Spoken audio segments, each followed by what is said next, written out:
হ্যাঁ আমি বলছি দেশ সংগঠনের ভিতরে আমার কাজ হলো কি ফালতু কথা বলছেন আপনি কে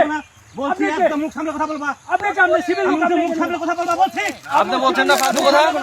আপনি কথা বলবেন দেশ তুমি কে এখানে তুমি কে তুমি কে তুমি কে এখানে তুমি সীমান্তে কে তুমি কে এখানে এখানে দেশের কথা বলবে বিজেপি কথা তুমি কথা বলো কেন আমাদের জমি তো কি হইছে তুমি কে ল্যান্ডের লোক ল্যান্ডের লোক তুমি আপনি বিয়ে চালাছেন না তো আসা কথা বলছে তোমাকে শুনে সীমানা আসা অনুমতি দিতে এখানে কেন না কেন তুমি এই কথা বলো কেন যে তুমি কে মানে কে? তুমি কে এটা বলো হ্যাঁ লাইন তো আপনি বলবো আপনি অবশ্যই যে কার কি এতে দাঁড়িয়ে আছি আমরা আমি আপনার ভূমিতে গেছি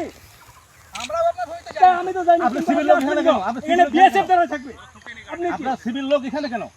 আমাকে প্রশ্ন আপনি করবেন সিভিল লোকের জন্য আসছেন বলেন আমার গভর্নমেন্ট হলো আগে বিএসএফ এর সাথে আমার বোঝাপড়া হবে তারপর আমাকে আগে বিএসএফ এর সাথে আমার বোঝা হবে তারপর বিএসএফ থাকবে বিএসএফ কমান্ডিং তোমরা কাজ করতেছ কেন কাজ কেন করো? আপনি করেন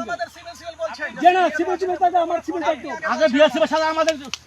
সমাধান হতে দেন তারপর আপনি কাজ করবেন আমার আপনি কেন কাজ করতে জোর করে আমাদের জোর করে কাজ করতে আছে অবশ্যই আসতে হবে আমার সার্বিয়া